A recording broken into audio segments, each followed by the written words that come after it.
Kegiatan MBKM KKNT 2021 dilaksanakan di Desa Sumberjo, Batu, Jawa Timur.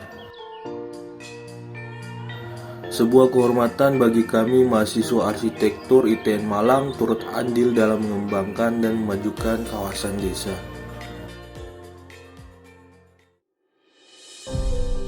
Bertepatan dengan penandatanganan MOU dan MOA oleh pihak BUMDes dan ITN Malang, perjalanan kami dimulai.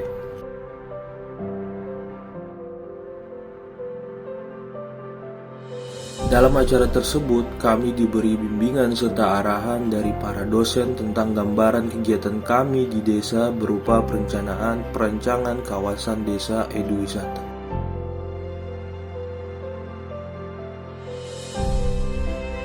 Dalam prosesnya, tentu sangat diperlukan informasi yang akurat untuk keberlangsungan perencanaan perancangan yang akan kami lakukan.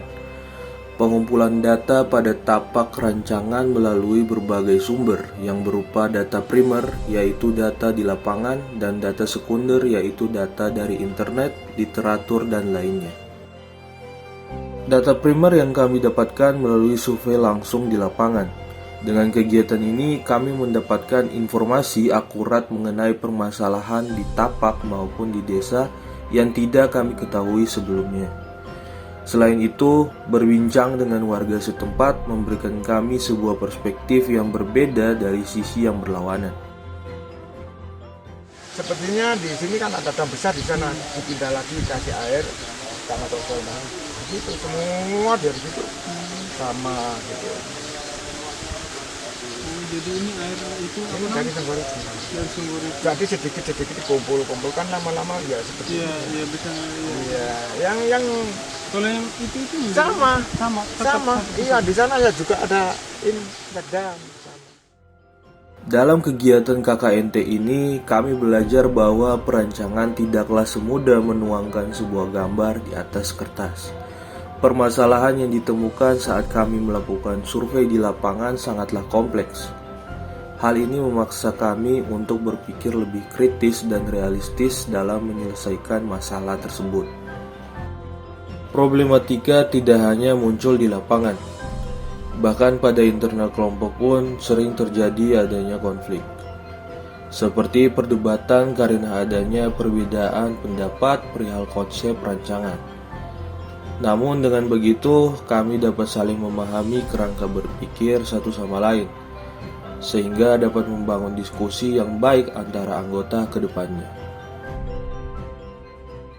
Ke-80 hari Selasa tanggal 2 November tahun 2021.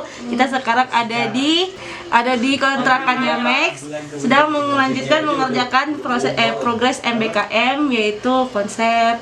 Oke. Sekarang kan ngerjain apa nih?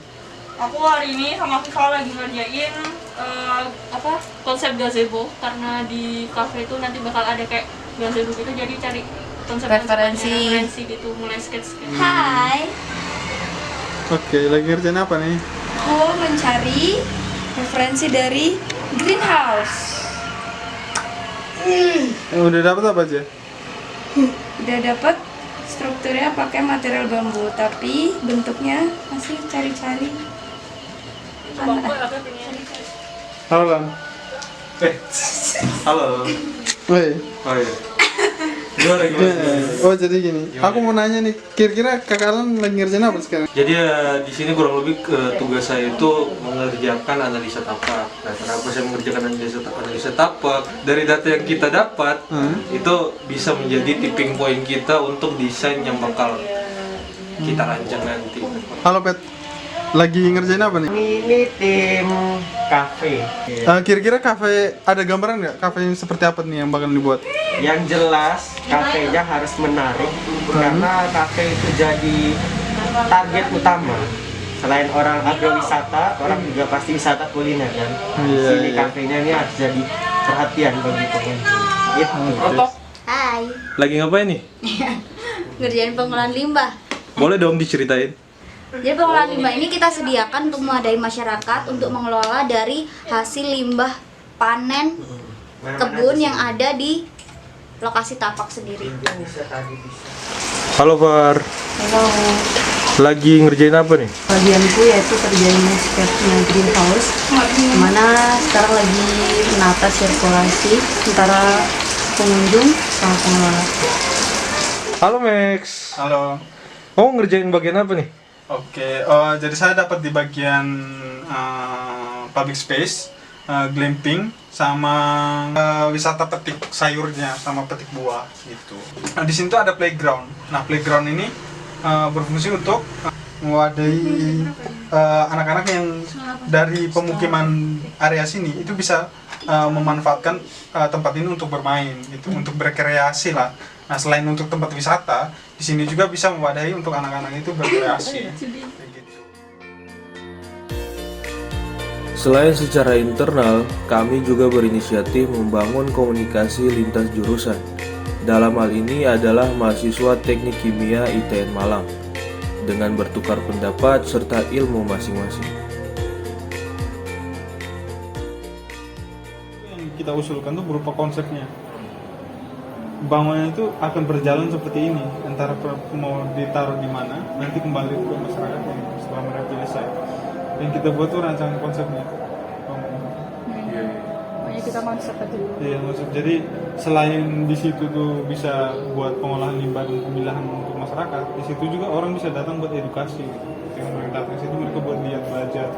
Ternyata pengolahan sampah POC itu di sini tuh kayak gini. Peran dari para dosen pembimbing pun juga tak luput dalam perkembangan progres kami. Setiap dosen memiliki karakteristik yang beragam dalam memberikan pengarahan tahapan rancangan yang kami lakukan. Konsultasi yang sering kami lakukan menambah ilmu dan wawasan yang lebih luas terhadap dunia arsitektur. Setiap kritik yang diberikan oleh dosen pembimbing pun selalu dibarengi dengan masukan yang membangun. Pembimbing lapangan kami pun merupakan orang yang sangat ramah. Kehadiran kami di desa selalu disambut dengan hangat setiap kali kami berkunjung. Beliau-beliau inilah yang merupakan perantara bagi kami dengan masyarakat desa. Setiap progres yang kami jalani tentunya selalu dilaporkan kepada mereka untuk nantinya diberi tanggapan. Dari tanggapan inilah akan menjadi acuan dalam rancangan kawasan tersebut. Diam-diam teman-teman melakukan apa ini namanya silent mission, menghasilkan seperti ini. Saya yakin juga ini di luar ekspektasi warga di sini, di luar ekspektasi bapak kepala desa, bapak-bapak BPBD perangkat yang pada saat kita bertemu ya Pak ya, sebulan atau 2 bulan yang lalu itu begitu menaruh harapan besar terhadap apa proyek ini, terhadap, kalau saya melihatnya ini movement, ini tidak hanya sekedar proyek ke daerah, ini movement. Kita membuat sesuatu yang mungkin baru kali ini, perkawinan antara akademisi dengan desa, dengan komunitas, itu mau mewujudkan sebuah mimpi dan visi besar gitu. Dan teman-teman hari ini menjadi aktor utama, teman-teman mahasiswa. Dan saya tanya, ini semester biru sih kok pinter-pinter, semester 7 ya, baru semester 7 ya. Wah, ini saya semakin semakin yakin lagi itu. Beri saya 10 pemuda, maka kita mau bikin grup K-pop. Senang rasanya bisa melalui dan merasakan bagaimana menyenangkannya, beratnya, capeknya, serta serunya KKNT ini. Kegiatan MBKM ini memberikan kita berbagai macam kesan yang tentunya beragam pada setiap anggotanya. Selama mengikuti MBKM KKNT 2021 di Desa Sumberjo, pastinya berkesan, sangat berkesan, paling berkesan. Karena ini adalah kegiatan kami yang pertama, kegiatan offline kami yang pertama setelah online kurang lebih satu tahun lebih. Ya intinya lebih berkesan karena ini kegiatan offline yang pertama kali dilakukan setelah pandemi itu. Kesan saya mengikuti MBKM KKNT ini yaitu banyak banget yang berkesan, terutama belajar kekompakan, dan juga saya baru di lingkungan, maksudnya dari teman-teman semua kelompok ini, jadi banyak adaptasi, juga banyak perbedaan lingkungan juga. Saya mencoba hal yang baru, terus juga sebelumnya belum pernah melakukan langsung survei ke lapangan dan lain-lainnya. Ini pengalaman yang sangat-sangat berharga bagi saya. Kesan saya terhadap kegiatan MBKM KKNT ini yaitu saya dapat mengukur dan mengeksplorasi skill saya yang saya dapatkan di bangku perkuliahan. Terima kasih. Kesan MBKM 2021 dari saya yaitu lebih ke komunikasi. Yang pertama, komunikasi antar kelompok, di mana menurut saya komunikasi kami semakin hari semakin kuat, chemistry di antara kami pun semakin kuat, karena hampir setiap hari kami menghabiskan waktu bersama untuk menyelesaikan proyek MBKM ini.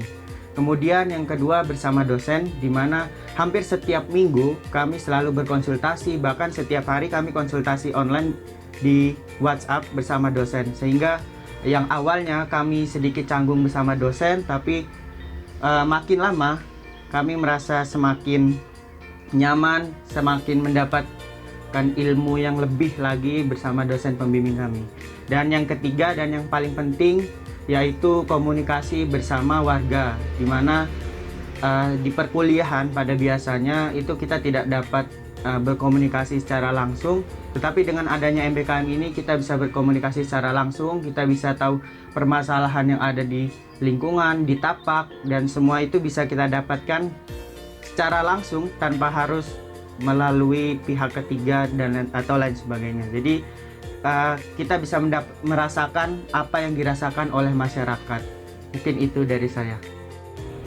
Saya ingin berterima kasih kepada program studi arsitektur ITN Malang yang telah menyelenggarakan MBKM ini, karena dengan ini saya mungkin dari segi pendekatan saya bisa lebih dekat dengan para dosen. Selain daripada mengembangkan skill saya, mengasah kemampuan saya yang di bidang lain, saya juga bisa menjalin silaturahmi dan komunikasi dengan dosen saya, terutama dosen pembimbing di bidang skripsi. Itu yang merupakan sesuatu yang patut saya syukuri.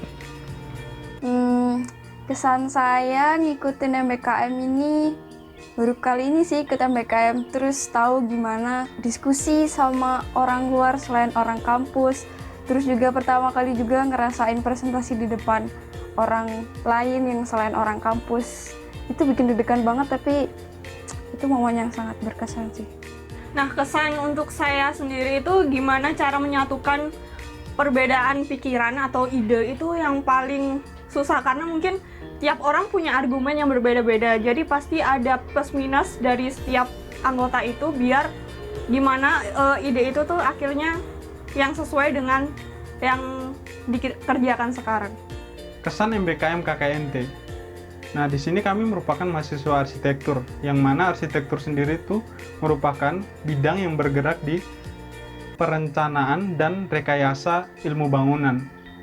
Nah, sehingga dengan adanya kegiatan MBKM yang secara langsung atau terjun langsung di lapangan, itu tuh merupakan kesempatan bagi kami untuk menerapkan ilmu yang telah kami dapatkan selama di bangku kuliah. Sehingga kami dituntut untuk lebih teliti dalam melihat semua permasalahan yang ada di lapangan. Nah, kemudian kedekatan dengan masyarakat. Nah, ini hal-hal yang tidak dapat kami dapatkan di bangku perkuliahan.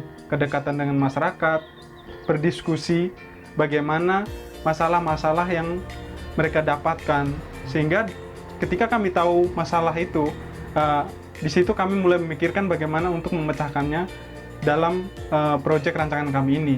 Kedekatan dengan dosen, yang dimana kalau di bangku perkuliahan itu kami ada batasan-batasan yang tidak bisa kami lewati itu. Namun dengan adanya kegiatan MBKM ini, karena banyak hal yang perlu kami diskusikan, terus banyak temuan-temuan kami di lapangan yang tidak ada di bangku perkuliahan, jadi kami harus berdiskusikan semuanya itu ke dosen. Nah, dengan berdiskusi ini kami menjadi lebih tahu banyak hal-hal yang sebenarnya tidak ada di bangku perkuliahan, yang tidak diajarkan secara formal gitu.